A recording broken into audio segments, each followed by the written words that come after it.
इन दोनों के प्लेन के परपेंडिकुलर होगा। अब जैसे क्वेश्चन नॉर्मली देखते हैं, तो हालांकि जब मैग्नेटिज्म पढ़ाएंगे तो वहाँ पर आएगा, जैसे क्वेश्चन है इसलिए उसको बता रहा हूँ एप्लीकेशन की बिहाफ पे। जैसे कोई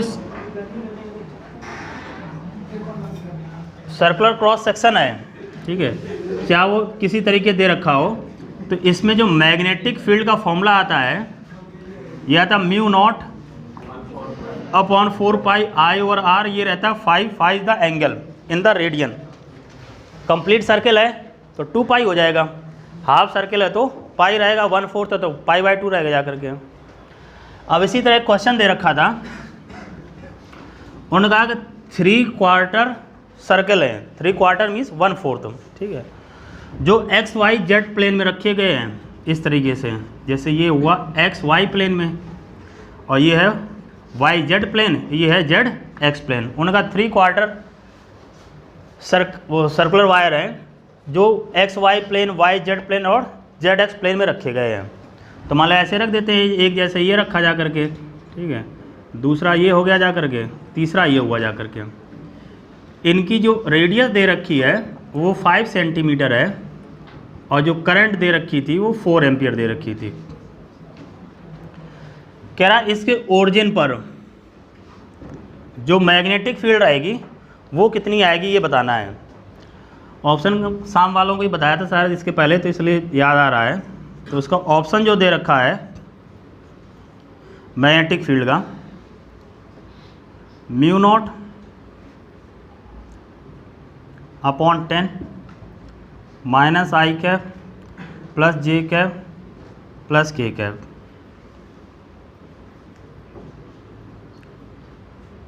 to mu naught I cap minus J cap और K cap, 10 mu naught I cap plus J cap plus K cap और mu naught upon 5 I cap plus J cap plus K cap. इस तरीके ऐसे दे रखा है। तो उन्होंने कहा 3/4 सर्किल है, ठीक है, जो एक्स वाई वाई जेड और जेड एक्स प्लेन में रखे गए हैं, जिसमें करंट फ्लो हो रही है 4 एम्पियर की और इसकी रेडियस दे रखी 5 सेंटीमीटर। तो find out the magnetic field at the origin, मतलब सेंटर पर। ये 4 ऑप्शन दे रखे हैं, ठीक। मान लीजिए जब सब पढ़ चुके होंगे तब ये फॉर्मूले तो सब पता ही चल जाएंगे, लेकिन एप्लीकेशन वेक्टर का है तो वेक्टर के हिसाब से बताना चाह रहे हैं, ठीक है। 4 देखते हैं। अब देखिए वहाँ भी ये पढ़ाया जाएगा, जैसे बायो सेवन लॉ पढ़ते हैं, तो बायो सेवन लॉ में ये कहा जाता है जैसे cross product I dl cross R रहता है, वहाँ हम जानेंगे जो मैग्नेटिक फील्ड की डायरेक्शन आती है वो प्लेन के परपेंडिकुलर आती है।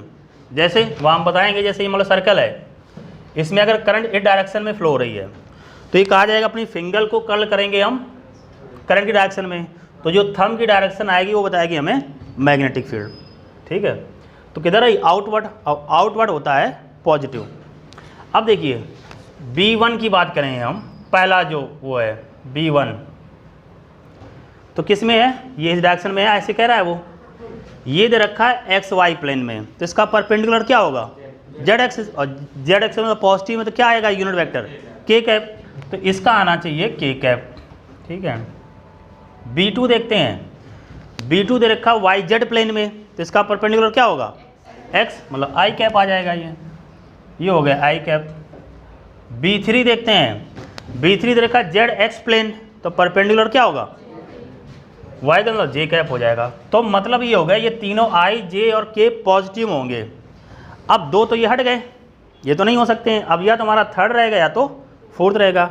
अब यहाँ पर उसने कैलकुलेशन की बात आ गई, तो कैलकुलेशन की बात आ गई तो इससे हम सॉल्व करते हैं। देखिए किसी एक का निकाल लेते हैं, देखिए तो B = mu naught upon 4 pi, आई की वैल्यू दे रखी थी 4 एम्पियर, रेडियस दे रखी 5 सेंटीमीटर, बदल लेंगे मीटर में, 5 × 10⁻²।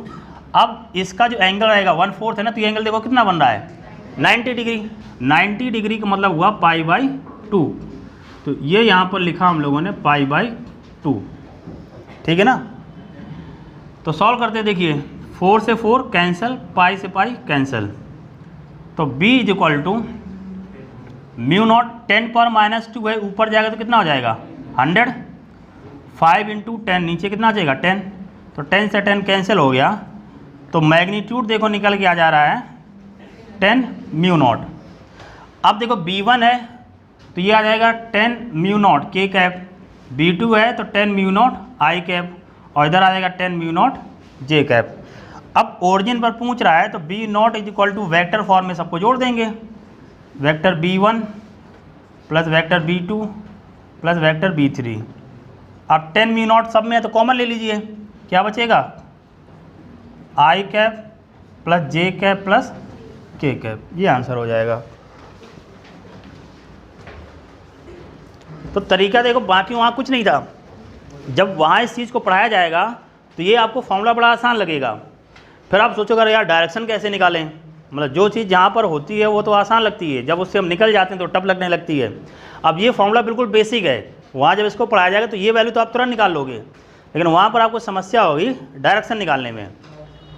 तो प्लेन के परपेंडिकुलर है तो एक्स वाई का परपेंडिकुलर क्या हो गया जेड, वाई जेड का हो गया एक्स, और जेड एक्स का हो गया वाई। आउटवर्ड है तो प्लस रहेगा, अगर इनवर्ड होता तो माइनस रहता। तो लिख लेंगे इसको।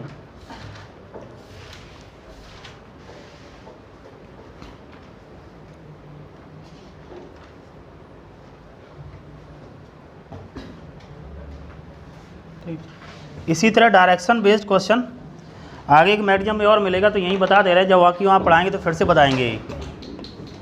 क्या है भाई, चलो गिर जाने का। आपने अगर पढ़ा होगा तो इसके पहले किया होगा, नहीं तो हम बता ही रहे हैं।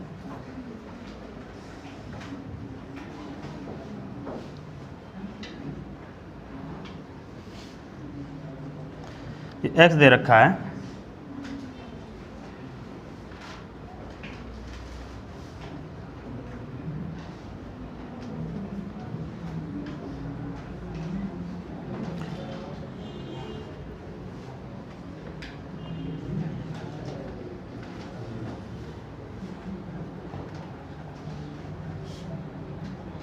ये वैसे ही है, ये y है, ये z है, ये x है।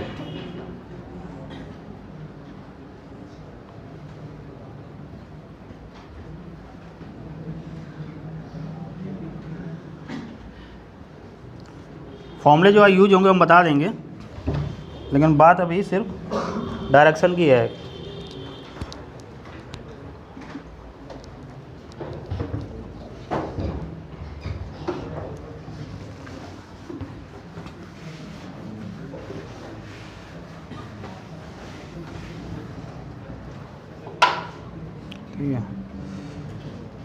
सी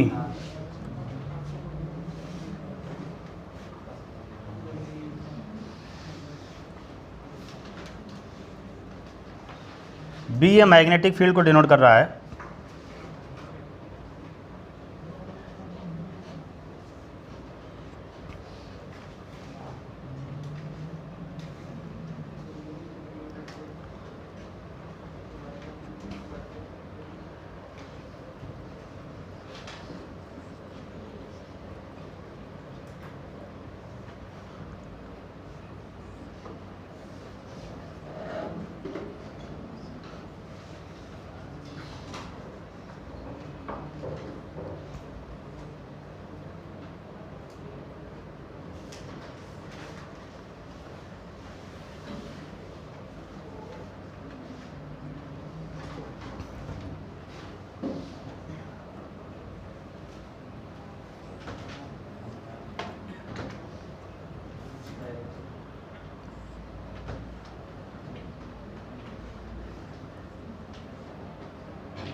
इसमें बस ये बताना था कि किस केस में ये स्टेबल इक्विलिब्रियम में है।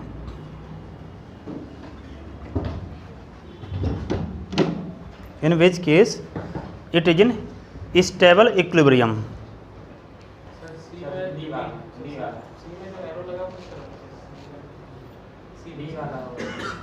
सी में इस तरह ऐसे है, ये ऐसे है।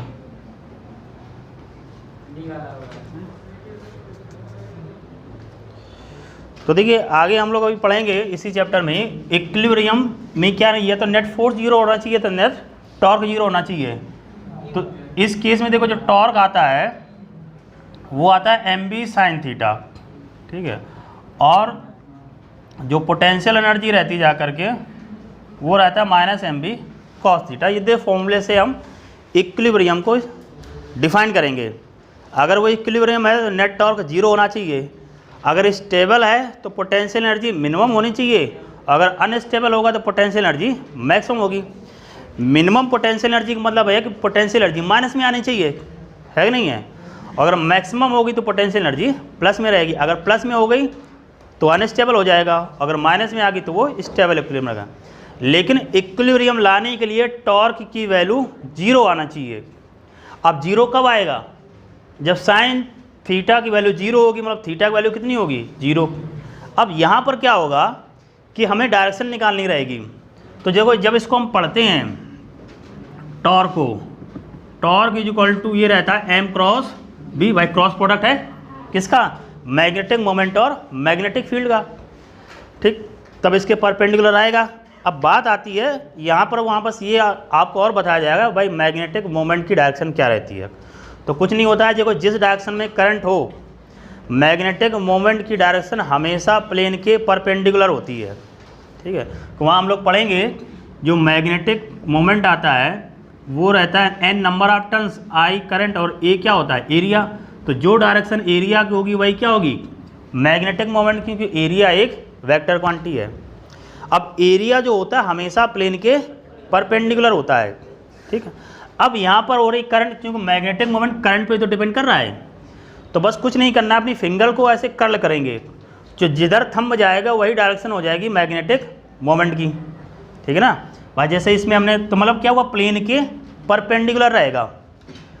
अब यहाँ से सोचने का प्रयास करते हैं कि अगर देखो इक्विलिब्रियम होगा तो टॉर्क होना चाहिए जीरो, है कि नहीं है। तो थीटा की वैल्यू जीरो होनी चाहिए। थीटा की वैल्यू जीरो होने का मतलब ये है कि मैग्नेटिक मोमेंट और मैग्नेटिक फील्ड दोनों एक ही डायरेक्शन में होनी चाहिए, है नहीं, तभी तो थीटा की वैल्यू जीरो होगी।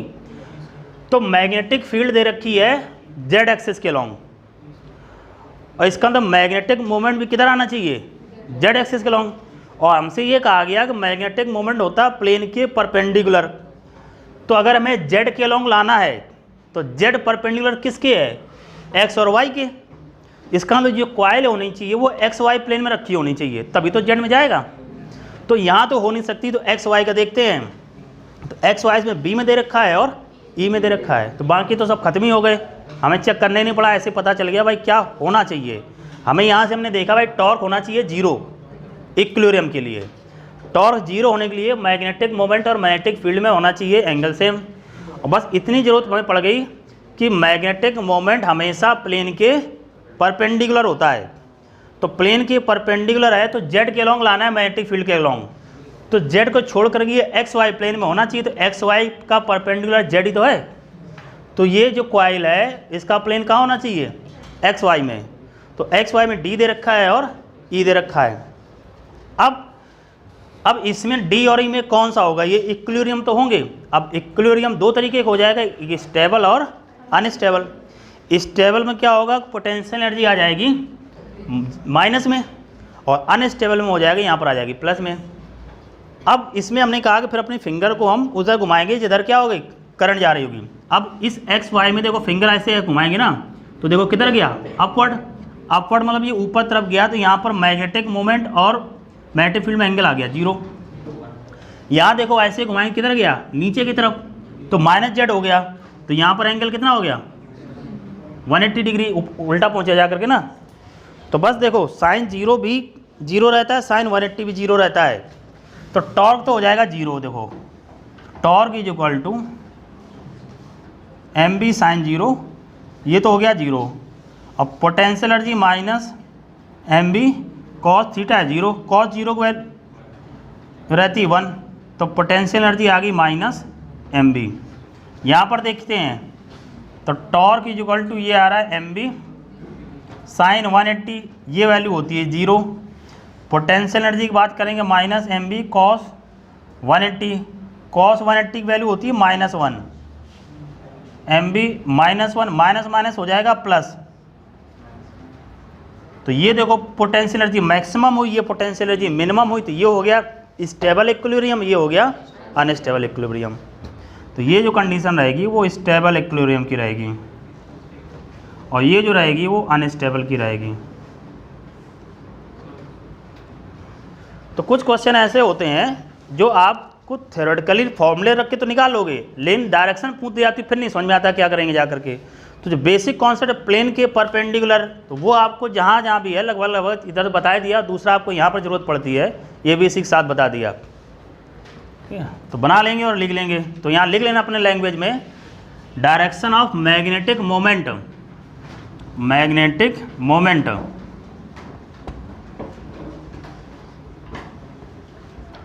is perpendicular to the plane, perpendicular to the plane, direction of magnetic moment is perpendicular to the plane।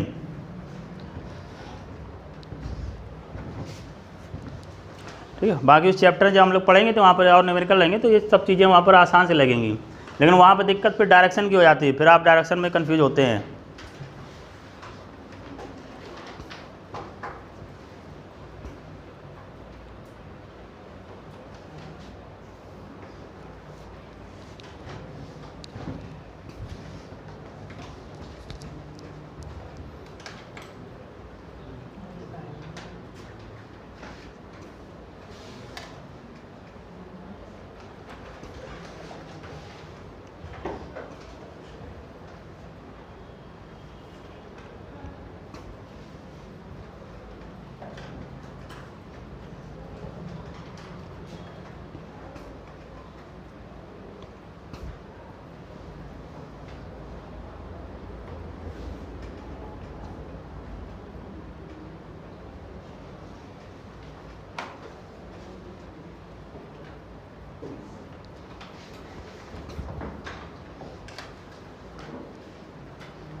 तो प्लेन और प्लेन के परपेंडिकुलर का मतलब सीखो। अगर एक्स वाई प्लेन में है तो परपेंडिकुलर रहेगा जेड, वाई जेड प्लेन में है तो परपेंडिकुलर रहेगा एक्स। तो जिसमें जो दिया होगा उसके जो बच गया वही परपेंडिकुलर उसका रहेगा जा करके।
ठीक है, आगे देखते हैं।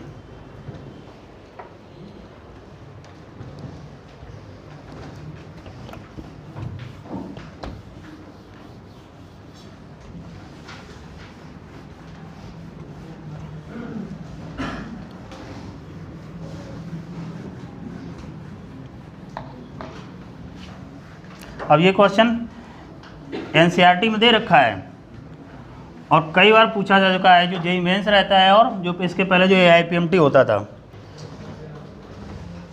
देखिए अब जैसे कई बार होता है ना, देखो ये वही बात होती है कि अपना प्रोडक्ट बेचने वाली कहानी है कि नहीं, आपको अपना बेचना है तो उस हिसाब से बताइए।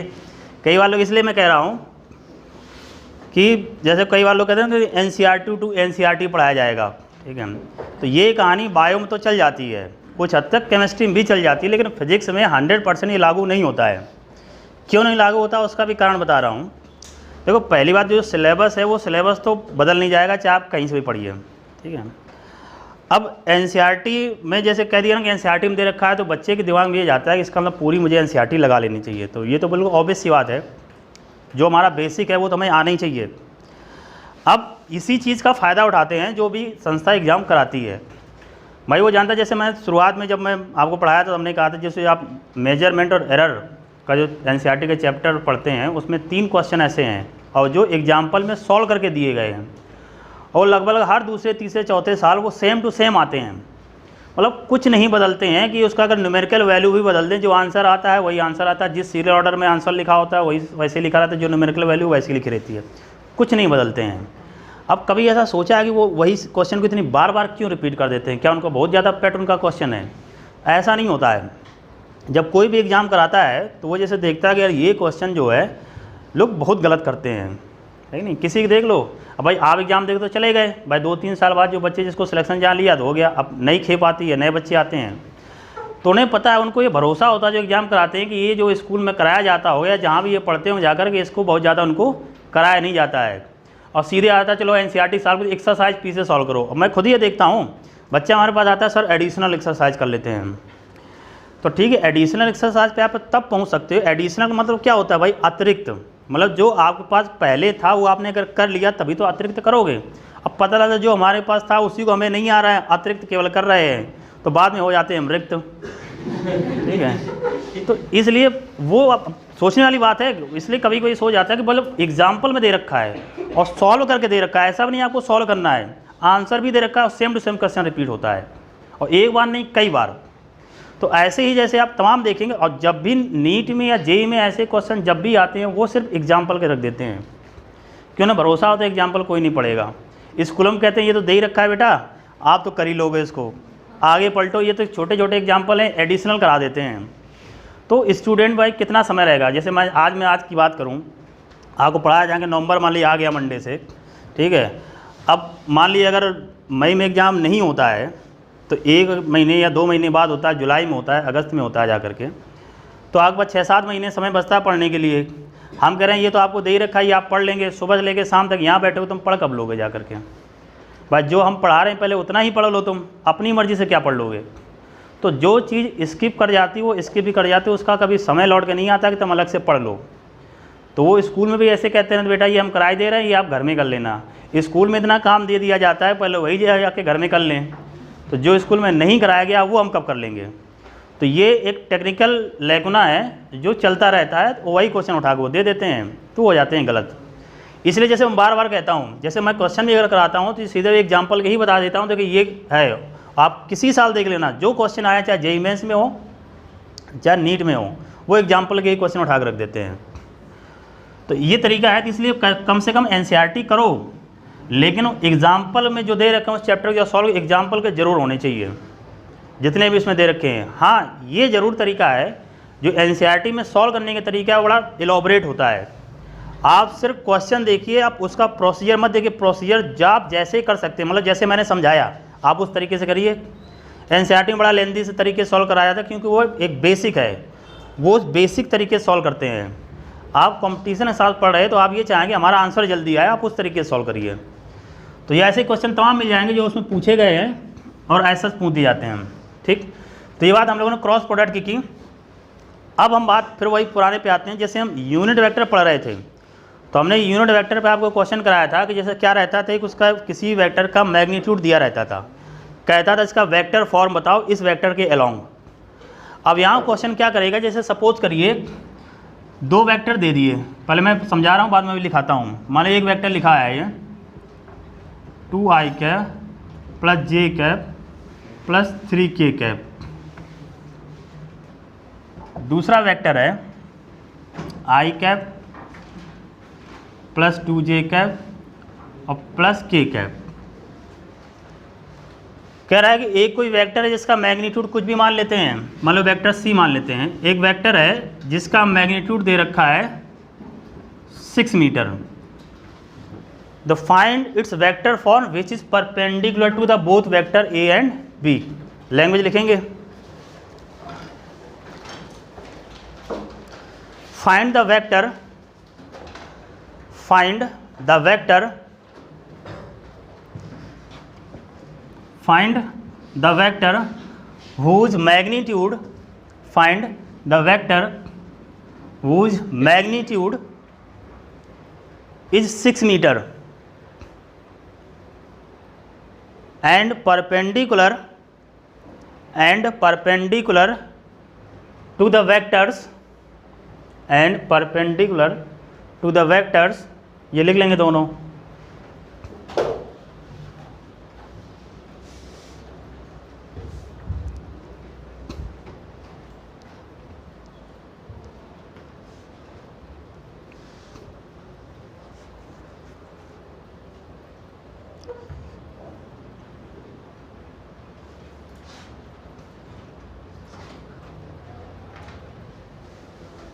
लिख लिया।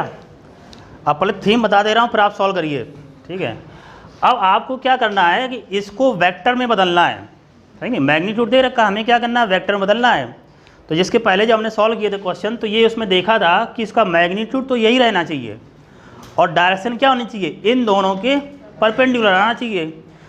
तो हम देखें क्या कोई ऐसे प्रोसीजर जानते हैं जिसमें ऐसा कोई वेक्टर बने जो इन दोनों के परपेंडिकुलर आ जाए।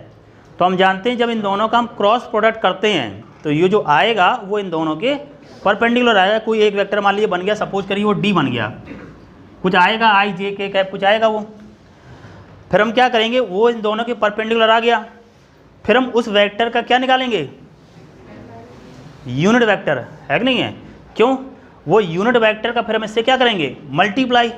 फ़ायदा क्या होगा, इसका मैग्नीट्यूड तो यही रहेगा और डायरेक्शन क्या रहेगी, इसके अलॉन्ग रहेगी, और ये क्या है, इन दोनों के परपेंडिकुलर है। ये तो किया जाता है, याद करिए, हम वहाँ बोल दिया था कि वेक्टर जिसका मैग्नीट्यूड 10 दे रखा है, फाइंड आउट इस vector form along this vector. तो जिसके अलॉन्ग कहता था उसी का हम क्या कर लेते थे, यूनिट वेक्टर, और उसमें मल्टीप्लाई कर देते थे।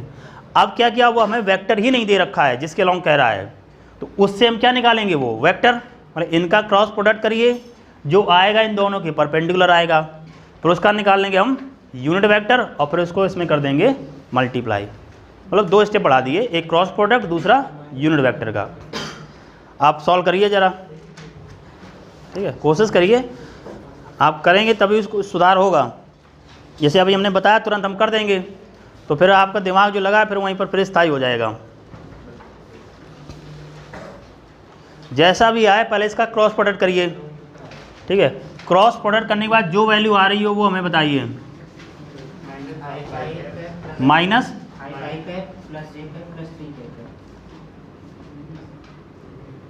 इसके अलावा अगर किसी का आ रहा हो तो बताओ। ए क्रॉस बी करने पर ये आ रहा है -5i cap plus J cap plus 3k cap.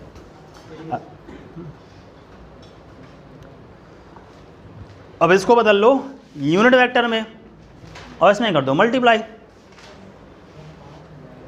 ऐसा जरूरी नहीं यही आ रहा हो, आप अपना करके देखना, ठीक है। आप देखो, आप आए हैं तो सिर्फ सीखने के लिए आए, ऐसा नहीं किसी ने बता दिया तो वही कर लो। वहाँ तो एग्जाम मालूम कोई नहीं बताएगा ना कि इसका ये आ रहा है भाई आगे सॉल्व करो, ये BA BSc में चल जाता है।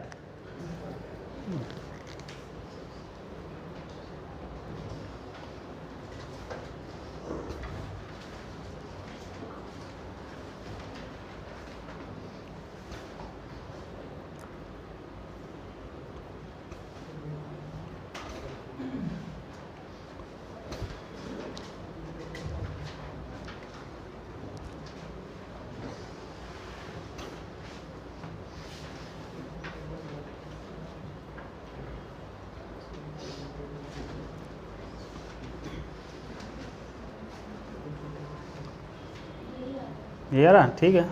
इसको बदल लेंगे यूनिट वेक्टर में, तो यूनिट वेक्टर क्या होगा, इस वेक्टर में से इसके मैग्नीट्यूड से हम डिवाइड कर देंगे। मैग्नीट्यूड कितना हो जाएगा, √5 का स्क्वायर मतलब 25, 1 का स्क्वायर 125, 1 हो गया 26, 26 और 3 का स्क्वायर 9, कितना आ जाएगा 35, √35 आ जाएगा, ठीक है। और फिर इसको इसमें कर देंगे मल्टीप्लाई।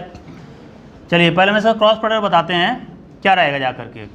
तो हमने कहा था अब इसे डायरेक्ट कर सकते हैं, आई क्रॉस आई तो हो जाएगा 0। हमने कहा था गलती ना हो इसलिए आप इसको यहाँ पर बना लेंगे, कई बार हवा में करने से मिस्टेक्स हो जाती हैं।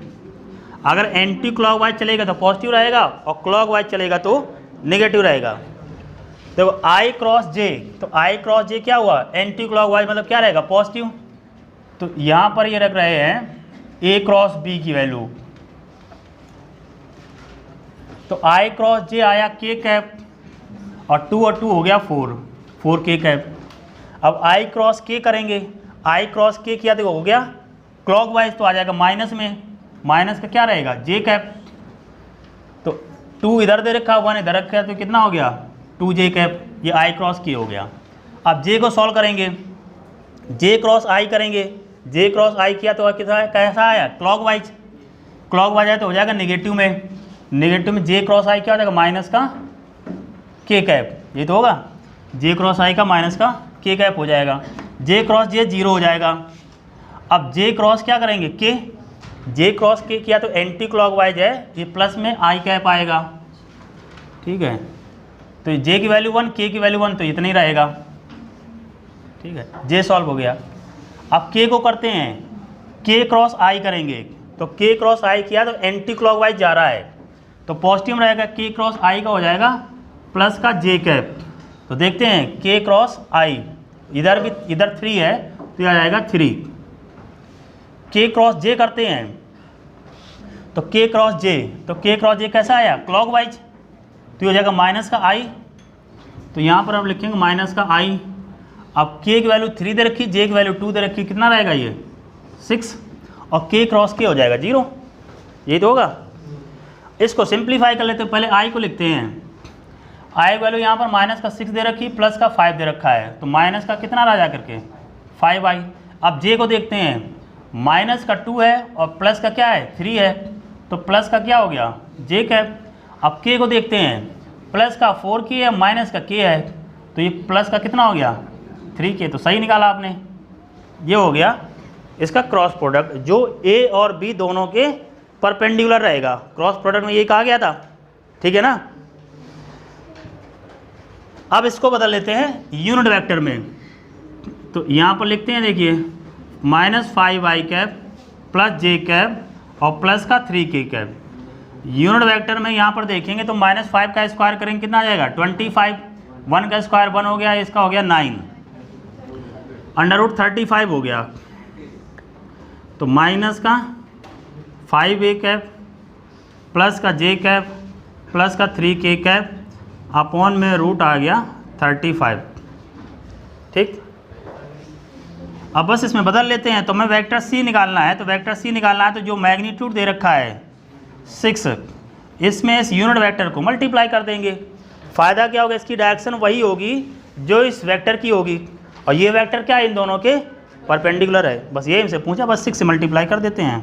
तो 6 √35 को बाहर लेना चाहे वैसे लिखा रहने दो, -5i प्लस जे प्लस 3k अपॉन √35। अब जैसा रहेगा वो तो ऑप्शन के हिसाब से अरेंज हो जाएगा, चाहे तो 6 को अंदर मल्टीप्लाई कर दो और चाहे तो ऐसे ही बना रहने दो, तो जैसा लिखा हो अरेंज हो जाएगा।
ठीक है,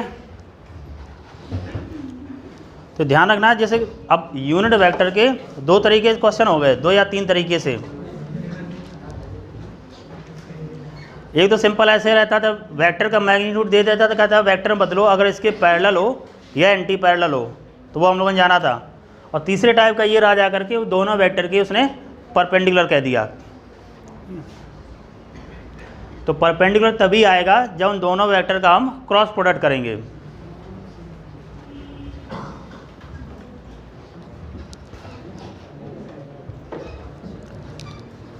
नेक्स्ट देखते हैं,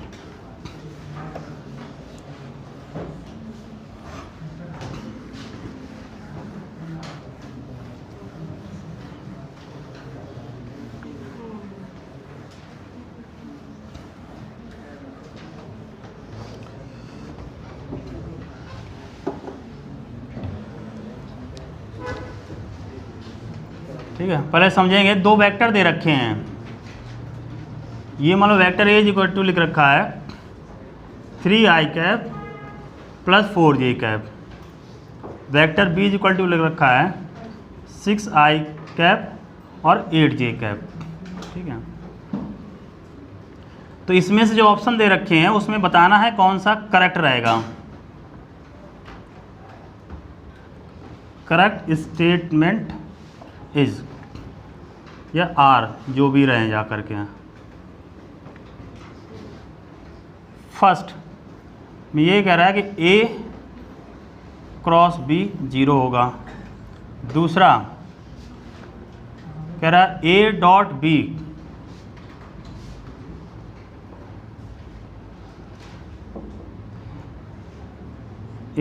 रहे जा करके कितना हो जाएगा, इसमें इसको जोड़ लेते हैं, 50 रहेगा। 3 ए डॉट बी मान लीजिए अगर हो गया 42 एंड फोर्थ कह रहा बोथ फर्स्ट एंड सेकंड। इसमें से कौन सा सही है? पहला दूसरा दोनों सही हैं।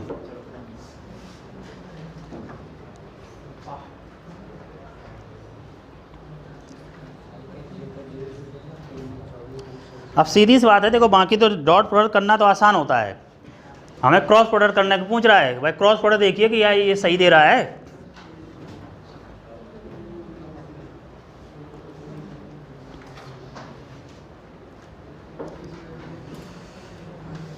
ठीक है, अब इसको इसलिए लिखा है, देखिए हम लोग ये करते थे कि ए क्रॉस बी ये इक्वल टू आता था A B sine theta. Theta क्या होता है? तो दोनों वेक्टर के बीच एंगल। तो ए में देखिए ये आई प्लस जे डायरेक्शन में है, ये भी क्या है आई और प्लस जे भी डायरेक्शन में है। 3 से 6 हुआ है, 4 से 8 हुआ, केवल मैग्नीट्यूड तो बदला है, क्या डायरेक्शन बदली है? डायरेक्शन तो नहीं बदली है। ये भी देखो आई की प्लस में है, ये भी आई की प्लस में है, ये भी जे के प्लस में, ये भी जे के प्लस में है। तो दोनों वेक्टर की डायरेक्शन कैसी है? सेम है। दोनों के बीच एंगल कितना हो गया? 0। एंगल 0 हो गया तो क्रॉस प्रोडक्ट कितना आएगा? 0। आपको करने की कोई ज़रूरत नहीं पड़ेगी। इन दोनों का क्रॉस प्रोडक्ट कितना आएगा? 0 आएगा। तो कहीं ऐसा दिखता है किसी भी क्वेश्चन में, एक तो नॉर्मल जैसे बताया कि अगर मान लीजिए जैसे अगर यहाँ देखो के नहीं है ना, तो यहाँ पर के है, जो एक्सेस ऊपर लिखी वहीं नीचे लिखी, मतलब दोनों वेक्टर में एक्सेस जो है वो सेम है। मैग्नीट्यूड भले अलग हो तो वो दोनों वेक्टर की डायरेक्शन सेम रहेगी, मतलब वो वेक्टर हो जाएंगे कोलिनियर।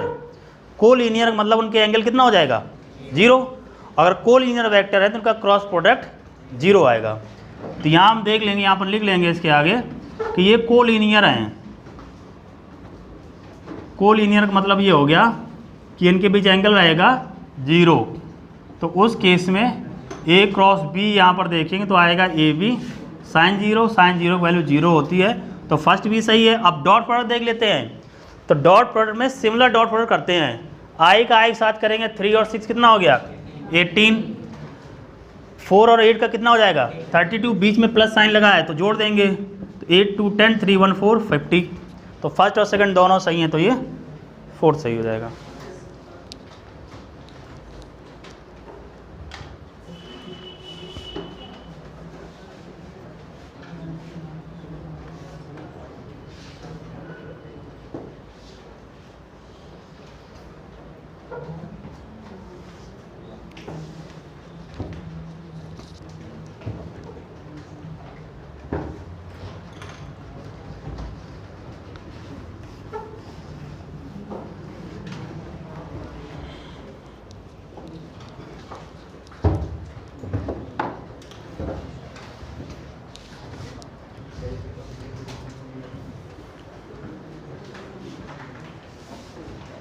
तो जितने क्वेश्चन कम से कम कॉपी में आपको करा दिया जाए, आप उसी की अगर प्रैक्टिस करते रहोगे तो मोर देन 90% तो आप सही कर ही ले जाओगे। 2 4 5 क्वेश्चन तो मान लो कॉम्बिनेशन हो जाती हूँ, धीरे धीरे प्रैक्टिस में आ जाएंगे। जैसे टेस्ट होंगे, क्लास टेस्ट होंगे, वो पता चल जाएगा। ठीक है, तो ये तो जैसे हम लोगों ने सिंपल से जाना क्रॉस प्रोडक्ट कैसे किया जाता है। अब इनके जो एप्लीकेशन होंगे आगे हम लोग पढ़ेंगे, जब फाइनल जब कंक्लूड करेंगे तो क्रॉस प्रोडक्ट का एप्लीकेशन जो रहेगा जा करके वो एरिया ऑफ ट्रायंगल को निकालने में या एरिया ऑफ पैरेललोग्राम निकालने में, इसी तरह हम ट्रिपल क्रॉस प्रोडक्ट पढ़ेंगे तो उसका वॉल्यूम निकालने में रहेगा। हाँ, नहीं समझा नहीं, क्या कह रहे हैं?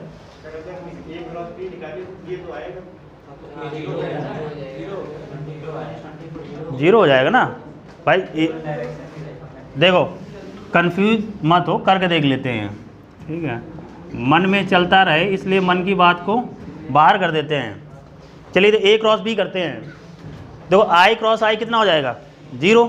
अब यहाँ पर डायरेक्शन देख लेना, एंटी क्लॉकवाइज पॉजिटिव रहता तो इधर आई है, इधर जे है, इधर क्या है?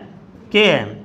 सामने बना लिया करना, कई बार हवा में सोचोगे तो फिर समझ नहीं पाओगे कि इधर क्या हुआ। तो आई क्रॉस जे कर रहे हैं, आई क्रॉस जे क्या होगा? पॉजिटिव का के रहेगा, तो 3 × 8 कितना हो गया? 24 के कैप, यही आया। अब इसको देखते हैं, जे क्रॉस आई करिए, जे क्रॉस आई करेंगे क्या होगा? माइनस का के, तो 6 और 4 कितना आ गया? 24, ये माइनस का क्या आ गया? के, नेट कितना हो गया? 0। जितना पॉजिटिव आएगा उतना नेगेटिव आएगा, 0 हो गया।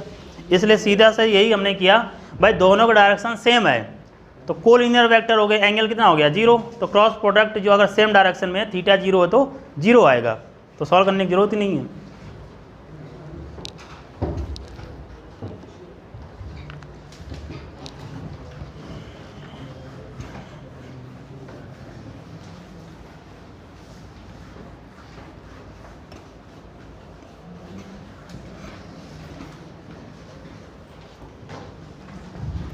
ठीक है, तो आगे हम लोग देखेंगे, चाहे तो अभी थोड़ा लिख लो, बाद में जब इसका क्वेश्चन कंबाइन करेंगे तब पता चलेगा। Application of cross product, applications of cross product. पहला आता है एरिया ऑफ ट्रायंगल में।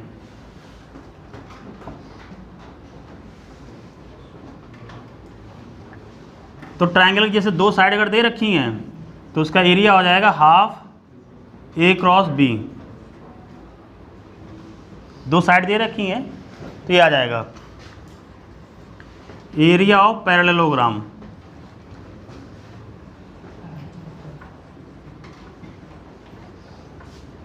ठीक है, तो ये जैसे ट्रायंगल तो ये है, मान लीजिए ये साइड दे रखी है, ये साइड दे रखी है, ये दे रखा है एंगल।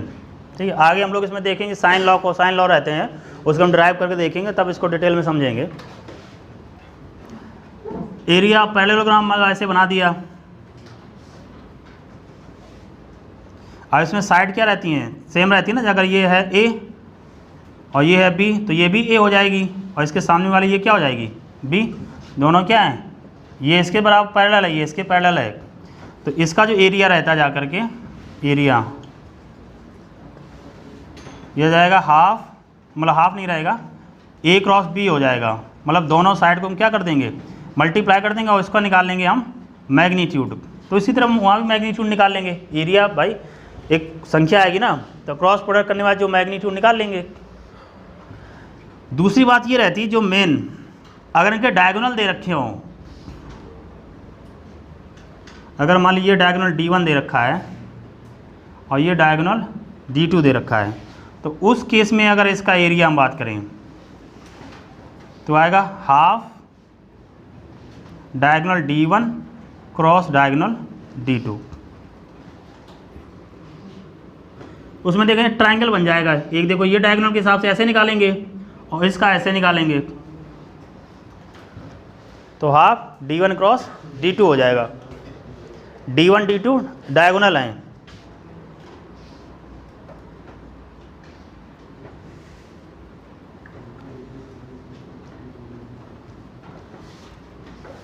तो मेनली आपको ट्रायंगल का ध्यान रखना है, न्यूमेरिकल इस पे मिलेगा हाफ A क्रॉस B।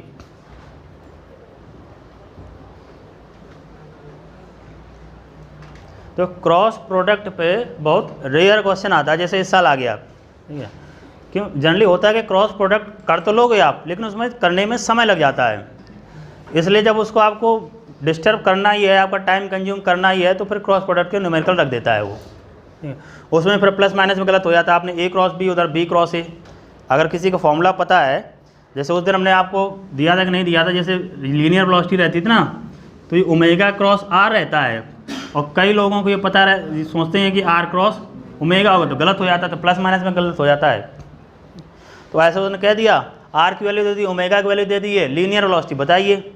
और जिसने R क्रॉस ओमेगा किया उसका माइनस में आ जाएगा, और जिसमें ओमेगा क्रॉस R किया उसका प्लस में रहेगा जा करके। तो ऑप्शन दोनों लिखे रहते हैं, तो इसलिए ऐसे छोटी छोटी बातों में, इसलिए अगर उसको आपको टाइम बर्बाद कराना ही है तो फिर ऐसे क्वेश्चन रख दिए जाते हैं। जैसे इस बार इसने 2 रख दिए क्रॉस प्रोडक्ट पे, एक तो जैसे नंबर ऑफ क्वेश्चन बढ़ा दिए 45 से 50 कर दिए, एक तो, और टाइम उतना ही, और हर एक में कर दिए जा करके, है नहीं।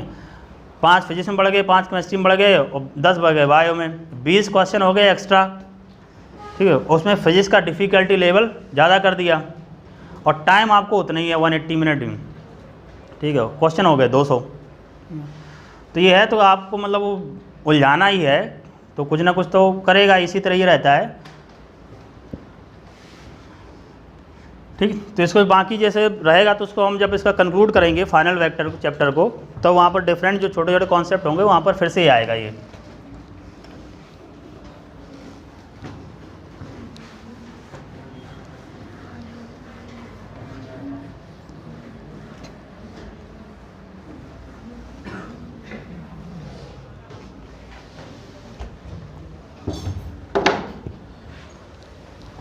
ठीक है, अब नेक्स्ट देखते हैं रिवर एंड बोट प्रॉब्लम।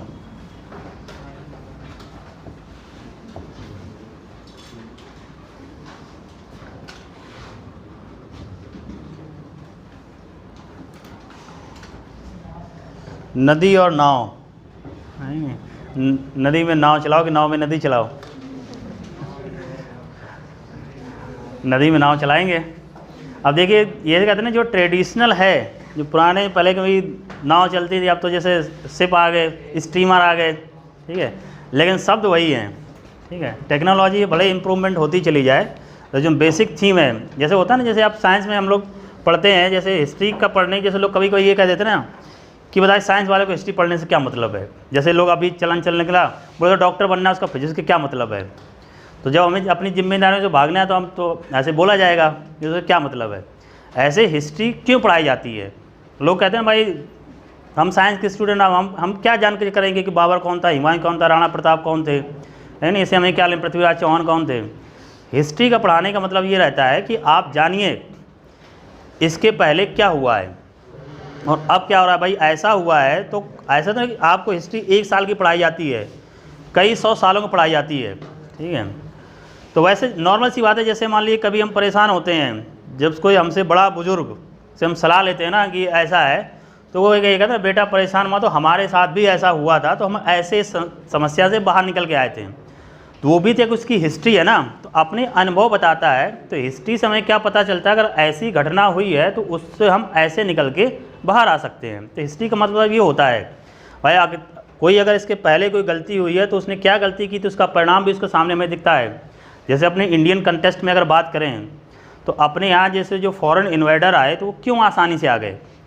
अपने यहाँ क्या होता था पता, जैसे लखनऊ को अगर माने, पता था हजरतगंज का अलग राजा है, ठीक है, इंदिरा नगर का अलग राजा है। इसी तरह जो वहाँ पर लखनऊ का अलग राजा होता था, कानपुर का अलग होता था, अयोध्या फैजाबाद का अलग होता था, और अपने आप को देश मानते थे ये कि ये हमारा देश है। और जो अयोध्या का है, फैजाबाद का है, जो इलाहाबाद का, वो विदेशी है। ठीक है, वो उस पर आक्रमण करते थे और वहाँ से फिर धन लूट करके अपनी प्रजा में बांटते थे। बोले विदेश से आए हैं और विदेश से हम लूट के लाए हैं। तो जो बाहरी जो आए तो उन्होंने कहा कि ये लोग यार इकट्ठे नहीं हैं, इनमें आपस में यूनिटी नहीं है, भले एक ही रिलीजन को मानते हैं, एक ही इनकी कल्चर हैं, सब कुछ चीज़ें एक ही हैं, लेकिन ये एक दूसरे में झगड़ते रहते हैं। उन्होंने इस चीज़ का फ़ायदा उठाया तो आगे जा कर के इसीलिए लोग जैसे ये कहते हैं ना भाई अगर यूनिटी रहेगी तो आप आसानी से कर सकते हो। और दूसरा सबका जो आए थे वो भी अपने यहाँ से भगाए गए थे, ऐसा नहीं कि अपनी मर्ज़ी से आए थे। जैसे मान लो अगर बाबर आए तो बाबर को वहाँ से भगाया गया था, तो उनके जो कबीले जैसे वो भी ऐसे झुग्गी झोपड़ी में रहते थे, वो कभी उनको राज करने की आदत है, तो उनका तो अब राज करना ही है, तो वहाँ से भगाया गया, तो अब कहाँ जाएँ। तो यहाँ के लोगों ने बुलाया, बोलते हमारे यहाँ तो अगर इसको हरा दोगे तो तुम्हारी ये मदद करेंगे। उन्होंने कहा ठीक है, हम हरा देते हैं। अब उसको हराया, साथ में जिसने बुलाया तो उसको भी हरा दिया, सबको कब्जा कर लिया। तो हिस्ट्री से सीखने मिलता है कि भाई कैसे कोई छल कपट कर सकता है और उसका परिणाम क्या निकलता है।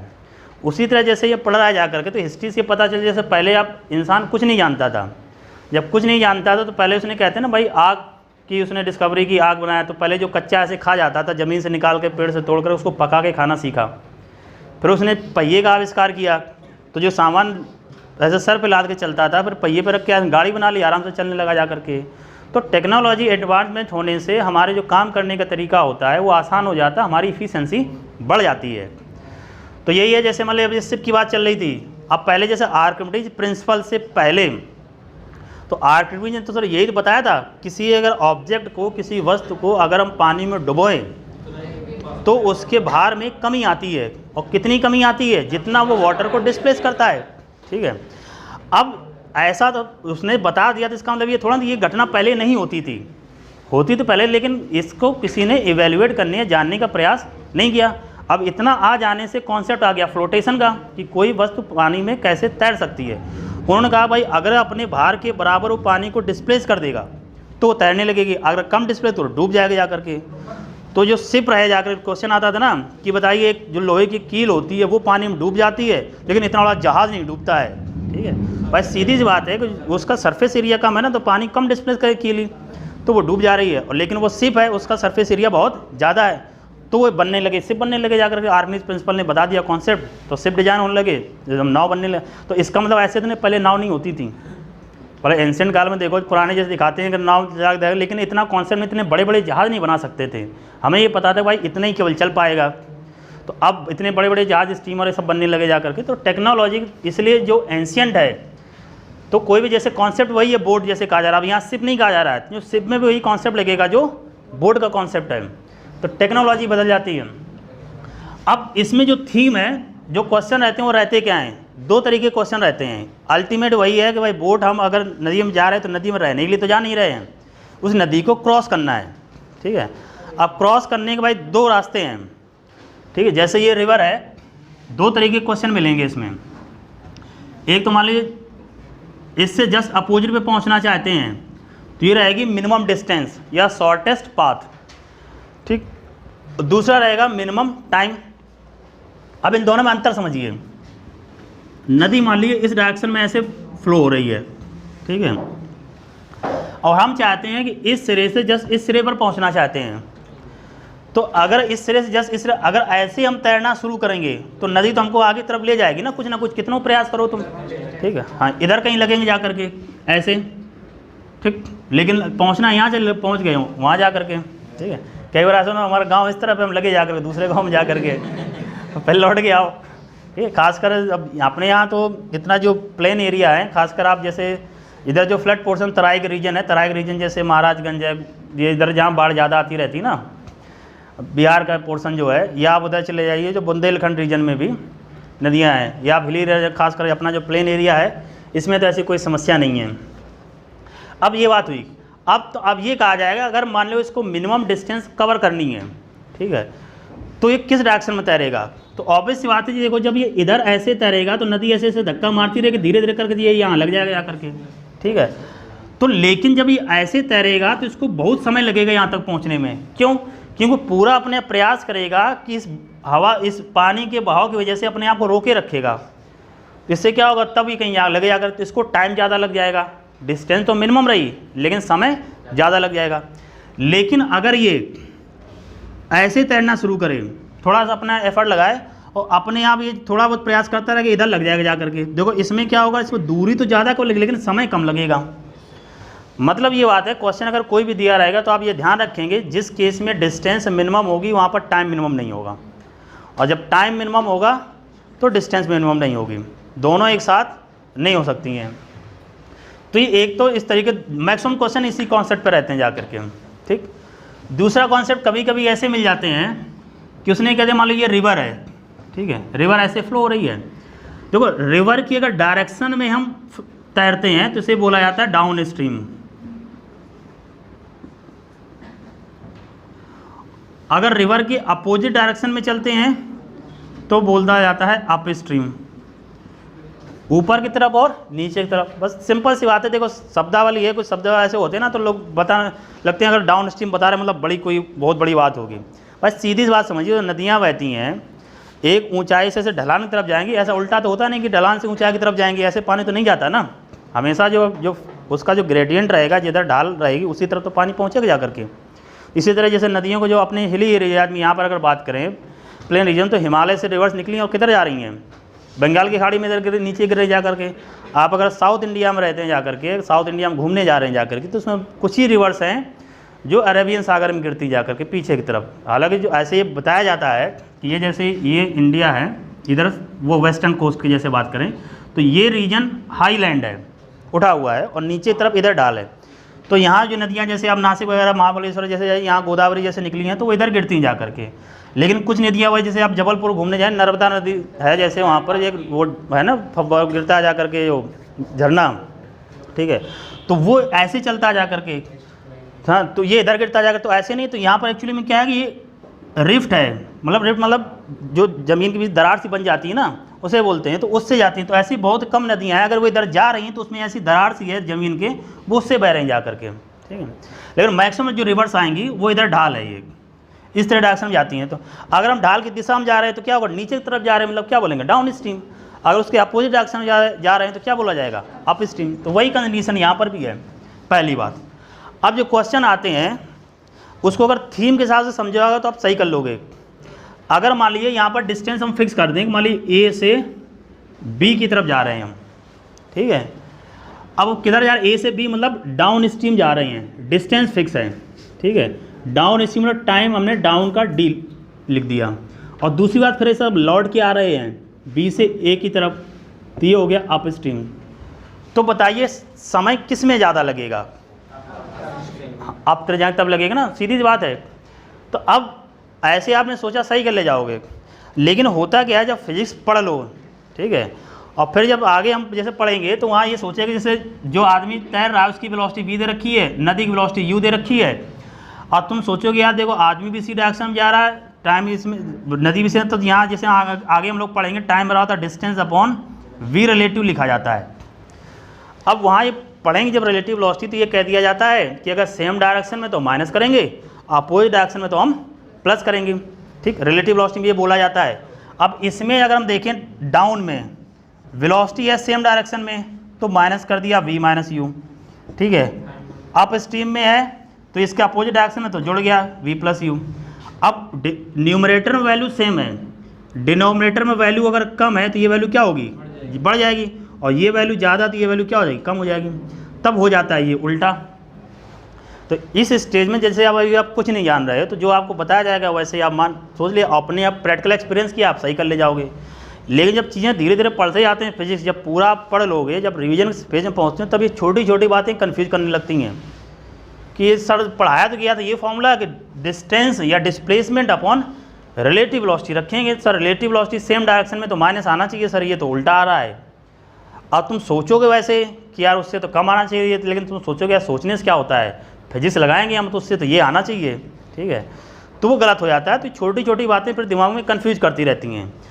फिर वहाँ रिलेटिव वेलोसिटी आपको बताना शुरू किया जाएगा, बोले रिलेटिव वेलोसिटी हम निकालेंगे विद रिस्पेक्ट टू ग्राउंड, ठीक है। तो ग्राउंड का रिवर देखो, रिवर के साथ मैन का देखो, तो और स्टेप बढ़ाओ तुम। तो इसलिए जो क्वेश्चन आप प्रैक्टिकली एक्सपीरियंस करके सॉल्व कर सकते हैं तो मैक्सिमम आप उसी तरीके से देखिए। रिलेटिव वेलोसिटी जितना आप टेक्निकल उसको करते जाओगे चीज़ें उतनी डिफ़िकल्ट होती चली जाएंगी। इसलिए सिंपल सी बात है, जब ये नदी के बहाव की डायरेक्शन में जाएगी तो नदी इसको सपोर्ट करेगा। सपोर्ट करेगा तो नेट वेलोसिटी क्या होगी, बढ़ जाएगी, तो नेक्स्ट वेलोसिटी यहाँ पर बढ़ जाएगी। जब इसकी अपोजिट जाएगा तो नदी का जो बहाव है हमारी वेलोसिटी का अपोज करेगा, मतलब हमारी वेलोसिटी को घटाएगा तो यहाँ पर क्या आ जाएगा, माइनस साइन आ जाएगा, तो उल्टा हो जाएगा ये, तो ये टाइम कम रहेगा, ये टाइम ज़्यादा लगेगा जा करके। तो 3 तरह के क्वेश्चन रहे, एक तो in the direction of flow of river रहेगा, और दूसरा क्या है कि उसके रिवर के फ्लो के परपेंडिकुलर में है। तो परपेंडिकुलर 2 कॉन्सेप्ट बने, मिनिमम डिस्टेंस और मिनिमम टाइम। ठीक है, तो दोनों को एक एक करके देखते हैं। तो पहला हम लोग देखते हैं कि अगर वो फ्लो की डायरेक्शन में मूव करे तब क्या रहेगा।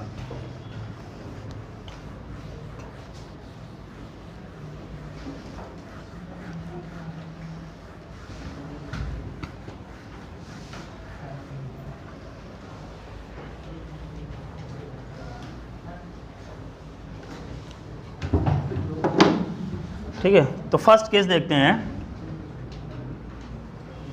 In the direction of river flow.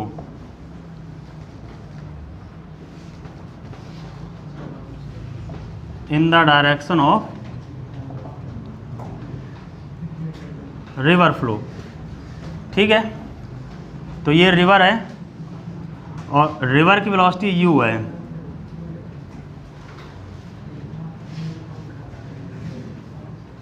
ठीक है, रिवर फ्लो है, इसकी डायरेक्शन दे रखे हैं।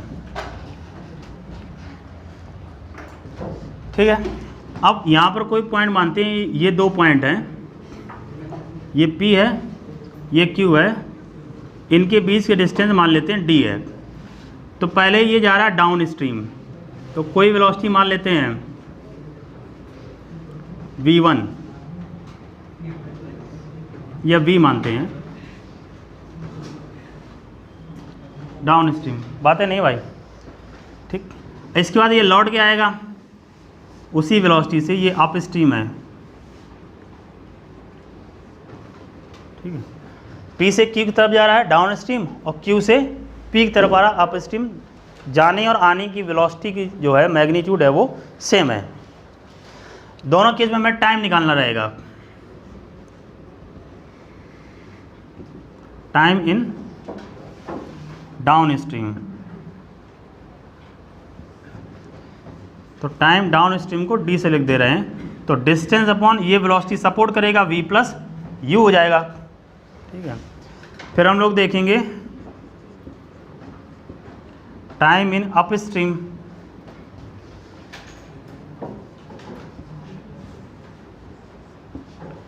टी अप स्ट्रीम इधर ये अपोज करेगा तो हो जाएगा v माइनस u।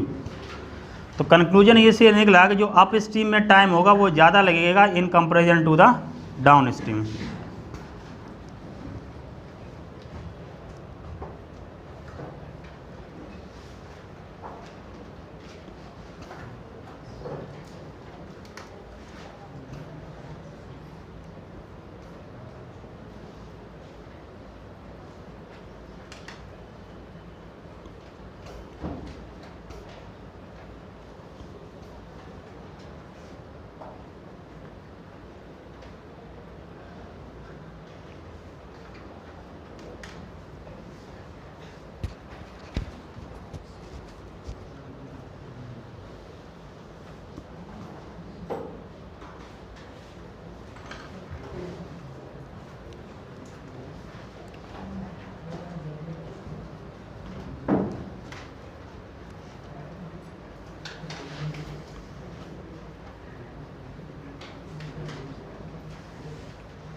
ठीक है, बाकी इसमें आसान से क्वेश्चन रहेंगे, इसी तरह बस रखेंगे, तो जस्ट फॉर्मूले बेस्ड रहते हैं। आगे जब देखेंगे क्वेश्चन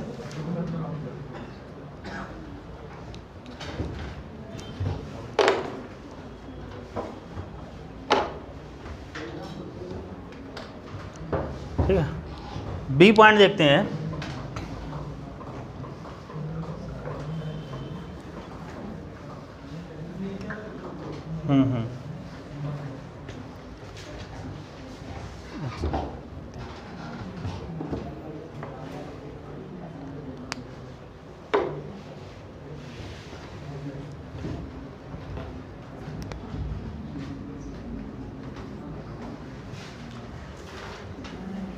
लिख गया।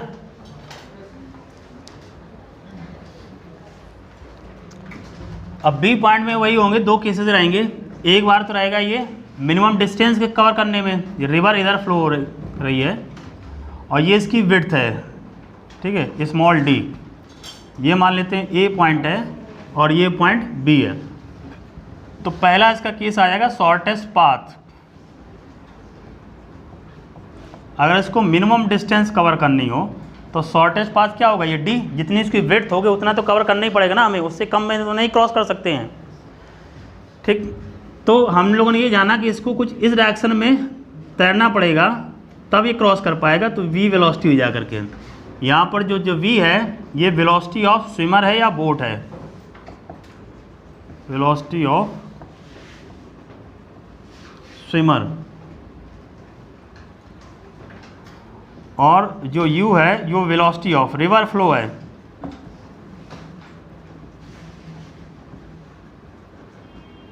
Velocity of river flow. बनाइए इतना।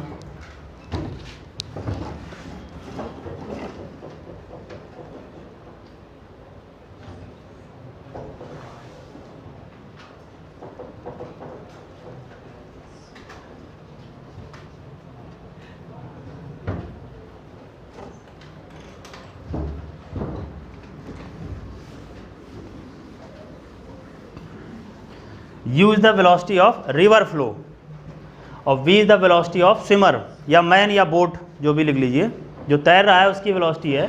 और ये u वेलोसिटी ऑफ रिवर है, जिस वेलोसिटी से रिवर फ्लो हो रही है।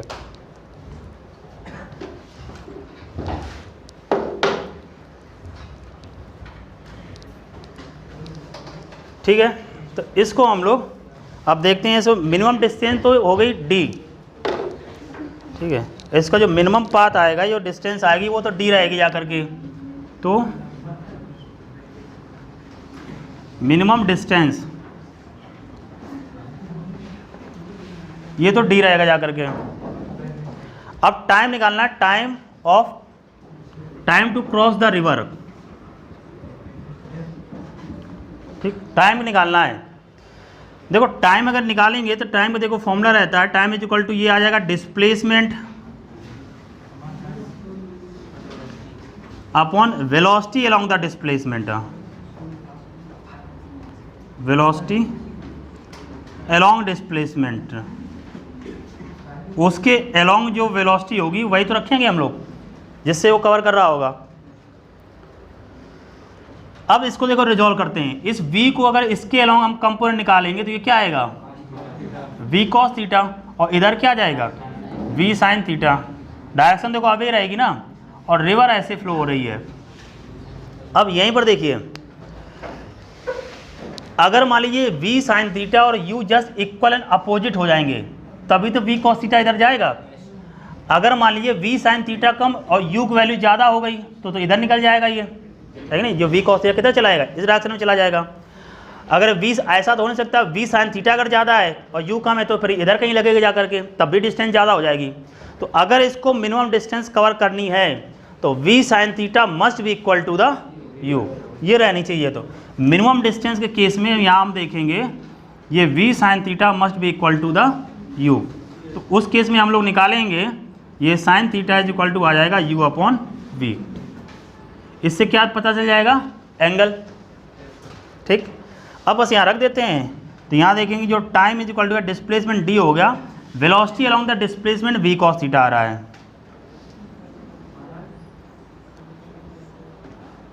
बात है नहीं भाई, देखिए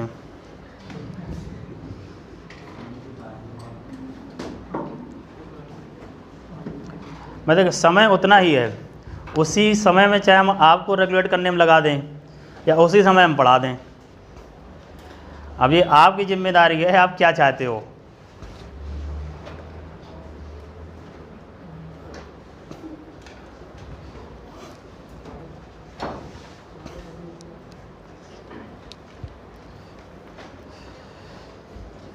बेसिक थीम समझने में इंसान पूरा जीवन लगा देता है।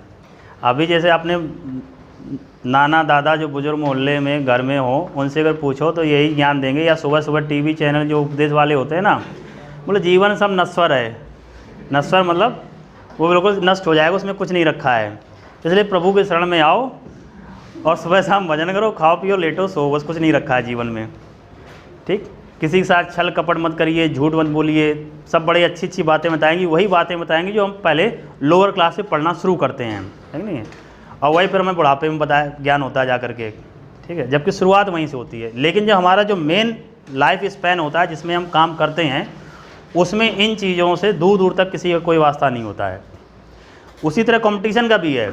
अगर हम अपने जीवन का बाकी हिस्सा को छोड़ करके केवल कंपटीशन वाला ही देख लें, तो चाहे टीचर हो या स्टूडेंट हो, कॉमन बात बता रहा हूँ, ऐसा नहीं कि कोई बातें टीचर पे लागू नहीं होती हैं या स्टूडेंट पे लागू नहीं होती हैं। तो वो होता है ना, एक तू डाल डाल में पात पात वाली कहानी चलती है। ठीक है, कभी हकीकत से कोई वास्ता नहीं रखना चाहता है, जो मतलब जो प्रैक्टिकल थिंग उसको स्वीकार नहीं करना चाहता, ना तो स्टूडेंट स्वीकार करना चाहता और टीचर तो जान रहा होता है लेकिन उसको हकीकत को सामने लाना चाहता है। अब इससे क्या होता है कि आप देख लीजिए इस कंपटीशन के दुष्चक्र में बच्चे कैसे फंसे ऐसे बने रहते जा करके, लेकिन जो उसके पैरेलल चल लेता है वो इस दुष्चक्र से निकल के बाहर आ जाता है। नहीं तो पर साल दर साल आप ऐसे तैयारी करते रहिए, परेशान होते रहते हैं। और जबकि सिलेक्शन का जो मूल मंत्र है वो यही है कि जो पढ़ाया जा रहा है आप रेगुलर उसको पढ़ते रहिए, उसको रिवाइज करते रहिए, सिलेक्शन 100% है। और जो इसका कहने बड़ा आसान होता है, जो पढ़ाया जा रहा है उसे पढ़ते रहिए, रेगुलर पढ़ते रहिए, रिवाइज करते रहिए, सिलेक्शन हो जाएगा। लेकिन जो टर्म है ना, रेगुलर पढ़ते रहिए और रिवाइज करते रहिए, इसी को इम्प्लीमेंट करना कठिन हो जाता है। भाई एक दिन करना हो, चलो ये कह दिया चलो आज तुम पढ़ लो, इसी को रिवाइज कर लो, आपका सिलेक्शन हो जाएगा, तो तुम सब कुछ काम छोड़ कर आज कर लोगे। लेकिन इसका जो टाइम स्पेन है बड़ा है, 6 महीने 7 महीने 8 महीने ये है, उसमें गलतियाँ होने के चांसेस तमाम रहती हैं जा करके। अब उसी को जो मैनेज कर ले जाता है वही आगे निकल जाता है। तो कई बार ऐसे भी सोच सकते हो कोई पूरा जीवन तो मैनेज करना नहीं है भाई, उसके केवल 7-8 महीने मैनेज करने, उसके लिए आपने बाकायदा प्लान किया है, अपने घर वालों ने आपको अपना छोड़ रखा है।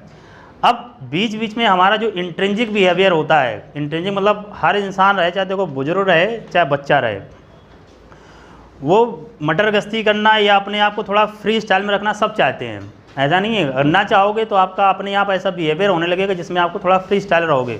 तो फ्री स्टाइल रखने के लिए थोड़ा निकाल लीजिए, लेकिन उससे अपना नुकसान मत करिए। तो क्लास में तो खास कर न करिए कि नहीं, उतने समय में हमें क्या है, हम भी आपका एंटरटेनमेंट करने आपको बड़ा अच्छा लगेगा, पूरे साल तो बड़ा अच्छा लगेगा, जब एग्ज़ाम दोगे तब फिर बड़ा बेकार लगेगा, फिर लोगों यार कहाँ जाएँ हम, फिर कंडीशन हो गई जा करके। तो इन सब चीज़ों का थोड़ा ध्यान रखिए, अपने आचरण को भी ठीक करिए। तो टाइम देगा। अब इसमें जो मेन कॉन्सेप्ट निकल के आया वो ये है कि अगर मिनिमम डिस्टेंस के लिए ये जो v sin थीटा और u क्या होना चाहिए, बराबर होने चाहिए। तो मैक्सिमम क्वेश्चन आप रिवर फ्लो के देखेंगे, आपको इसी कॉन्सेप्ट मिल जाएंगे, ज़्यादा कुछ नहीं रहता है। अगर कुछ वैल्यू इसी में दे देंगे बस उसी से निकाल लेते हैं। कई बार पूछा गया, 2019 भी था और इसके पहले भी था। इतना लिखिए, लिख लिया हो तो जैसे एक वजह से क्वेश्चन करा देता हूँ, बुकलेट उठाना।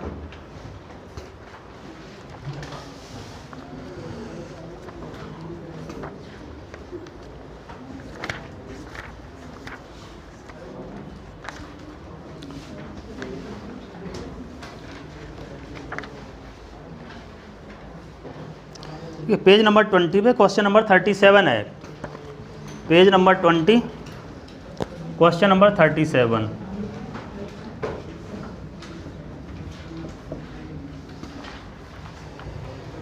ठीक है, इसी में कर दे रहे हैं, बाकी आपके सामने उसमें लिखा है अ boat which has a speed of 5 kilometre per hour. तो ये मान लेते हैं बोट है, तो पूरा पढ़ लेते हैं क्या कह रहा है। 5 kilometre per hour in still water crosses a river of width 1 kilometre along the shortest possible path. तो शॉर्टेस्ट पाथ में है नहीं। तो यहाँ पर देखिए जो v की वैल्यू दे रखी है, ये दे रखी है 5 किलोमीटर पर आवर, और जो विड्थ है वो कितनी दे रखी है 1 किलोमीटर। ये मिनिमम डिस्टेंस दे रखी है हमको, ठीक है। इन 15 मिनट टाइम भी दे रखा है, जितने टाइम में ये क्रॉस कर रही है वो टाइम दे रखा है 15 मिनट, ठीक है। The velocity of the river water in kilometre per hour. Velocity of river water मतलब u की वैल्यू पूछ रहा है, ठीक है। अब इसमें देखिए टाइम दे रखा है हमें, जैसे u और किसकी वैल्यू निकालनी है, u की वैल्यू निकालनी है। तो अब u को हम यहाँ से देखते हैं, v sin थीटा बराबर u होता है, या u बराबर v sin थीटा है। अगर u निकालना हमें तो v पता होना चाहिए, चलो v तो दे रखा है उसने, फिर हमें क्या पता होना चाहिए, थीटा का वैल्यू, तभी तो साइन थीटा निकाल पाएंगे। अब सिर्फ इसी करने के लिए बात नेक्स्ट जो स्टेप दिया उसका यूज करेंगे। टाइम दे रखा है, डिस्टेंस दे रखी है, वेलोसिटी दे रखी है, यहाँ से क्या निकाल लेंगे हम, कॉस थीटा। जब कॉस थीटा निकल आएगा तो साइन थीटा भी निकल आएगा, है कि नहीं। तो बस इसी सॉल्व करते हैं। अब अगला ज़रूरत ये पड़ेगी, देखो सब कुछ जो दे रखा है वो किलोमीटर आवर में दे रखा है, u की वैल्यू भी किस में पूछ रहा है, किलोमीटर पर आवर में। टाइम किस में दे रखा है, मिनट में। इस मिनट को बदलेंगे हम लोग आवर में, तो 15 मिनट को आवर बदलना तो 60 से कर देंगे डिवाइड, ठीक है। तो यहीं पर रखते हैं, तो t इक्वल टू ये 15 अपॉन कितना हो जाएगा 60, डिस्टेंस दे रखी 1, वेलोसिटी दे रखी है 5, और यहाँ पर ये रख दिया हम लोगों ने कॉस थीटा। तो 15 4 जा, तो हाँ, तो ये देखो 5 कॉस थीटा इक्वल टू आ रहा है 4, तो देखो कॉस थीटा इक्वल टू कितना आ गया 4/5। अब वो अपना ट्राइंगल याद करिए, बड़ा आसान हो जाएगा अगर इसको आपको पता है। तो ये थीटा है, बेस अपॉन हाइपोटेन्यूज, इधर 4 रहता था, इधर रहता था 5, इधर कितना आता था 3। तो यहाँ से निकाल लेंगे हम लोग sine theta, perpendicular upon hypotenuse 3/5 हो गया, ठीक है। बस इसमें रख देते हैं हम। तो यहाँ देखो u इज इक्वल टू आ जाएगा v साइन थीटा, v की वैल्यू है 5, साइन थीटा की वैल्यू है 3/5, 5 साथ कट गया, u की वैल्यू आ गई 3 किलोमीटर पर आवर। बस आंसर हो गया ये। नहीं तो आपको फिर कॉस थीटा की वैल्यू निकाल के फिर साइन थीटा की वैल्यू निकालने का स्टेप बढ़ जाएगा, और ये ट्राइंगल हमने पढ़ ही चुका है हम लोगों ने, तो सीधे हो जाएगा। भाई 4 आ गया, 5 आ गया, तो 3 तो उसमें 3 4 5 3 डिजिट रहती हैं।